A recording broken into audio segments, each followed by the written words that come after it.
right? Wait, nope. I look fat, so I gotta tuck this in. Shut up! See, look at the difference. All right, here we are. Okay. Welcome, I'm Jay. I'm Ciara. Welcome to our inaugural analysis. We should probably come up with a better name than that. But analysis poker hand Our poker video. hand analysis. Video. Okay. We'll come up with a better name. Okay. But today, we kind of have one of our favorite guys, vlogger, if you will, Brad Owen. Mm-hmm. I think we both, watch his videos pretty regularly, and discuss them, and it's been a good source of content for both of us, and to discuss and get better at poker. So I've reached back in the archives, and I found a very interesting hand that he played that I think would be a great perspective on both of us, and how she would play it and how I would play it. So we harken back to early Brad Owen days. Okay. And we'll see how we'll do. We've seen this growth. Okay. Yeah, we've seen the beginning to grow. So Okay. here we go. Let's see how we do with a Brad Owen hand.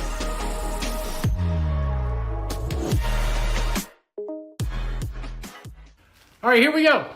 Brad Owen's hand. He does a great job of, letting you play along with him in the hand. Mm-hmm. So not a lot of, I don't know what I'm trying to say. Not a lot of, Start over. he does a great job at his videos of letting you play along with his hand and kind of make decisions along with him. So we got that in this hand here. So you can see already we've got ace, queen of spades. I've just clipped this down to a little bit of the hand here. So we've got ace, queen of spades here. And as you can see, we are on the button here and last to act. So he does a good job. He tells us what's happening in the hand here. So this hand has an undergun player initially raises to 200. And the cutoff, which is this guy right next to us, calls 200. Now we've got our first decision of the hand from our perspective here. So I think as a general rule, kind of let you go first to kind of, I don't want to influence your decision. From the here. amateur? From the amateur From first? the super amateur perspective? Yeah, so we're playing, I guess for some more context, we're playing 25-50 here. Oh, okay. Under the gun +1 opens for 200. Okay. And then the guy to our right just calls. We're on the button with ace, queen of spades. What are you thinking here? Okay, I love ace queen, especially suited. One of my favorite hands, and I would raise. I would raise it to 1,000 there. Okay, and I'm actually in line with you. Okay. Yeah, I would do that too. Premium hand. I don't think the guy to my immediate right is too strong because he would come over the top of the under the gun raise. I don't want to let, I'm actually okay if I just call letting these guys in because now I'm hoping to hit huge, right? I don't think I'm going to win with just a pair of aces or just a pair of queens if I'm going five-handed. So if I limp this, if I just limp, I'm hoping to hit the nut flush, a straight, three of a kind, something like that. But you're also on the button, so it gives the big blind I'm like a larger range. But yeah, if I limp, it's pretty much guaranteed the small blind or big blind is going to get in there too, right? With any random two cards. So those are our two options. I side with you. It's probably a 60-40 limp / raise. I think I'm going to raise, and hopefully the under the gun +1, his range should be pretty narrow, right? Because under the gun, you're not raising a lot. yeah. And so his range should be pretty narrow. So I'd be a little scared if he comes over the top. I think I just have to let it go.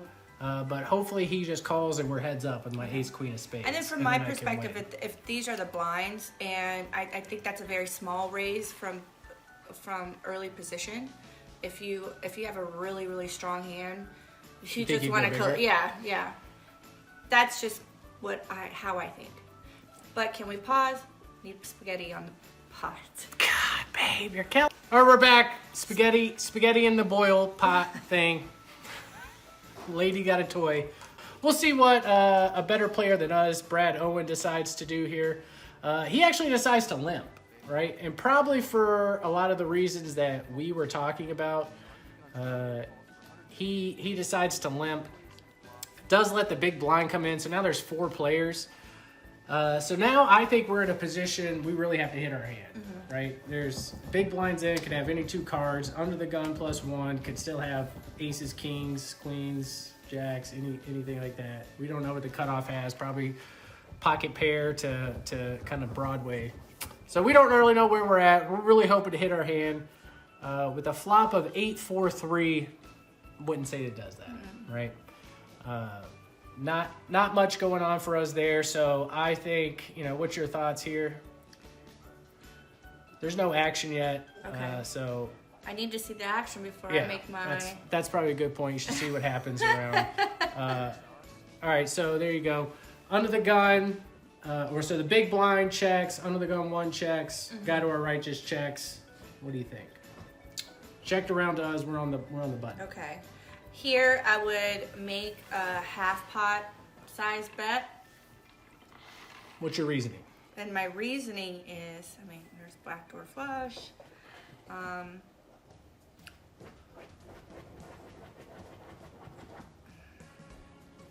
don't know. Yeah, just let me have my reason. You got to give me a reason. You can't just say I'd bet. Because I still have a strong hand here. My hand's still pretty strong. Yeah, I disagree with that one. I would check too, through? right? Why bet? Just see a free card. Yeah, see a free card. Okay. Like you're saying, there's backdoor options. I could hit an ace, I can hit a queen. Why not I get a free card, just check and see if I hit Just that. check it and then... Yeah, because if someone raises me, then I'm like, shit. You just threw away money and you don't get to see. Darn it. You don't cuss on YouTube. You don't get to see it. Maybe your backdoor flush does come in, but if you bet here and somebody comes over the top, you're just dead. Okay. You just got to fold. So Okay. really no merit to betting here, I don't think, until we see what happens, if we can improve our In real hand. life, I would have checked. Oh, what are we doing? I don't know. You put the pressure on me. Oh, the pressure. Okay. Yeah, just check is the play Go here, on. I You're think. going too slow. Let's see if Brad Owen agrees with us that check is the play. He does check. Okay. All right, Bink. All right, we did hit one of those cards that you were talking about that we do have. Now we've got top pair, top kicker on a pretty dry board here, right? I think the big blind could have any of these pairs, really. The undergun +1, I eliminate, initially when he raised it to 200, you put all the big hands in his range there. But after checking twice now, you can pretty much eliminate most of those hands. Is this his second check? Yeah, oh, yeah, he just checked. He just checks. Now okay. it's on the cutoff to our right here. Okay. So we'll see what he does. Okay. All right, he does wager a bet, 300 Okay. on the queen there. So now it's on us on the button there. What are you thinking now? We just hit, what we think is one of our gin cards, the queen. Okay. And I'm already thinking right now, because he's got a sneaky little set, like 3s and 4s. I don't put him on 8s. I think he would have protected the 8s a little bit. Why protect 8s but not 3s or 4s? I don't know, but I just think he has a sneaky set. You got to give me some reasoning here. You can't just say I don't know. Just let me reason. Sneaky set. Okay, so you're putting him on a set. Yeah. So he bets out 300. Yeah, I'm definitely not putting him on a set. And my reasoning behind that is... But I do make the call.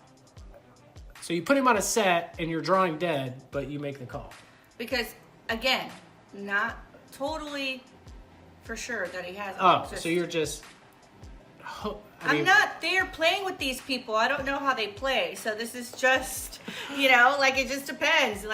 On the action, does this guy play every single hand? There's so much more to poker than... Well, you just sat at this table. You don't know any of these things. But, okay. But I'm still going to make the call. So let me make the call. Yeah, I do not put him on a set. Okay. Because on the flop, if he flopped 3s, 4s, or 8s, we are 4-handed, 5-handed. Why not put out, and the undergun +1 raised big pre-flop, right? We should have a strong hand. So I'm putting out a bet there. I am targeting his 10s or better. Okay. I'm hoping that the big blind caught a piece of this, 7-8, something like that. Okay. So I'm protecting my set on the flop. So for 7-8 him to, big blind doesn't have 7-8. no, but I'm saying I'm discounting this guy to my right to have a set, and Okay. I'm giving you the reasons Okay. why, because he would have bet a set on the flop. Okay. I feel. Okay. So with the queen coming and him betting, I think it's more likely he has a queen. Okay. King, queen. Jack, King, queen, jack, queen, queen 10, something Okay. like that. Because remember, let's think back to pre-flop, he just called, Okay. right? That puts him on all those big Broadway, suited Broadway cards, pocket pairs. So he could have a set, but checking on the flop, in my head, eliminates that. He could just, that is a super dry board. So maybe if he did have a set of 8s, he's just so comfortable with it. He doesn't he wants to let some idiot like us with our ace queen hit a queen and get more money. That's possible for sure. But in my head, I've semi-discounted that. I think I make the call too and see what develops on the river. Let's see what smart person Brad Owen decides to do here. Because our hand, you could raise, right? And hope you get called by queen 10 or something. He does decide to just call. Probably okay too. Just to see what develops on the river. All right. Holy mackerel. We hit our 3 of a kind Okay. on the river. And let's see what happens here. Okay, he checked us. Okay. All right. So now it's on us. We got our 3 queens, ace kicker. No flushes got there, no straights Yeah. got there. I think we're in a pretty good spot. What do you think? Okay, yeah. And is it called value betting? Yeah, Putting a value bet? betting is you think you got the best hand. Yeah. You're gonna Okay. try to get some money out. Okay. Okay. What do you think? How much you betting? Look at the pot size here. We got Yeah. 14.35. I mean, I would make a $600, $700 bet right here. All right. Why half pot? What hand are you targeting with half pot there? What do you mean? Well, if you bet $700, what hand is going to call you for 700? That wouldn't call you for, let's just say, 1,500. I don't know. Haven't thought that far. Well, I just figure I mean, and if So- someone goes over the top, I do half pot because like if someone shoves all in, to me I'm like, oh, he's got a full house. Oof. Okay. So you're putting out not a value bet. It's a feeler bet? You're putting more of a blocker bet, hoping you're trying to get some kind of value. Hopefully somebody calls with pocket 10s. So that when I ask what hands are you targeting, those are the hands Oh, you're okay, targeting. okay. Pocket pairs above the board. Okay. 9s, 10s, Yeah. jacks. That's what you're targeting. Okay. Maybe an 8. That will call with The this. spaghetti's ready. We'll be right back. We're back. Okay. Spaghetti's ready. So you are betting 700 here, more as a blocker bet. I What do you do? I definitely bet. Targeting the same hands you're targeting. But I try to make my bet big because I want to make it seem more Like as a a bluff. But what bluffs do I have here? It's I try to bet big. I think $1,500. Typical rec player versus. You're gonna get called, like to your point we were talking about. You're gonna get called by queen 10 or something, right? Not an issue there. But if betting so big, it may entice those pocket 8 or not pocket 8s, but 8 to call you. But I can't find any bluffs here.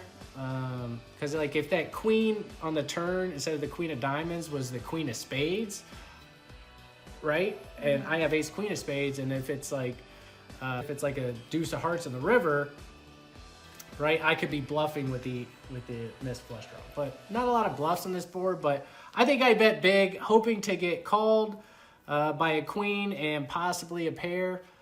So let's see what what Brad does here. But half pot, I think your bet sizing is going to be targeting a 4, a 3, pocket 10s, an 8, you know.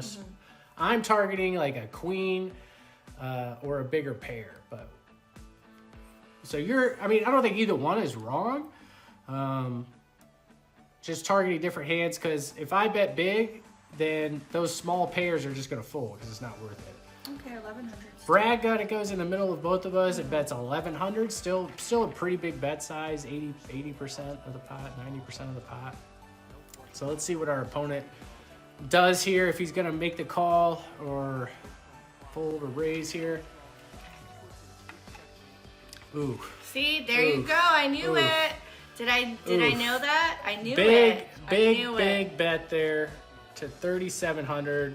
Almost 4x our raise, or almost 4x our bet. Now we're in a stinky spot. We're in a stinky, stinky spot. God, I was right. What are you wasn't I? thinking now? I was right. I fold here. You fold? Man, tough spot. This guy, what's he doing this with, right? Like, there's no bluffs that miss. There's, like... He's doing it with this sneaky force. The only thing I'll throw out here, and just see what you think about I'm it. so right. Our hand is under-repped, right? Yeah, he should have raised big Pre-flop. but... Pre-flop, we just limped. And then That you is gotta pay not... the price. He does not think we have ace, queen of spades. Yeah. Right? But he just limped pre too. So he's got all the sets, you know, what, and we block the queens. There's only one queen left. So is he raising with queen, king, queen, jack? Why would he? I don't know. Like, because we could have all the sets too. We just limp pre-flop, so And we this could is have the a full difference in house. thinking, because I already think that he has 3s or 4s, maybe even 8s. It is, right? Because I'm thinking, like, what? You know, I'm in a tough spot. I think I probably lean toward folding too, because what does he have here? Like, there's only one queen left. That's the best case scenario, that he's got queen, king, and we're going to beat that. But I can't picture what else he would have that he would, if he had 10s, he would just call, right? Just to see if he's good. So I put him on a set here too, and probably lay it down. Not happy about it, but because how often do you make 3 of a kind, right? You just don't make 3 of a kind a lot. But Brad Owen's smarter than both of us. He calls 3,700, Okay. and we'll see what we come up with. He did have King, queen. He had the case queen. You were right. He had the case queen for another 3 of a kind, and we end up winning. So I'm the loser? We both would have lost. Oh. That raise would have worked on me too, I think. I think I would have folded just because there's nothing else out there. Yeah. Like, what are you going to do there? So that would have been a loser for both of us, but Brad was able to sniff it out. And that's why he makes the big bucks now. Yeah, but think about the whole hand, right? Back to all the way to pre-flop. He was raising for value. He did not think we had a strong hand as we did because we limped pre-flop. Yeah. I mean, that's... And we had exactly what he thought he had, you know, minimally.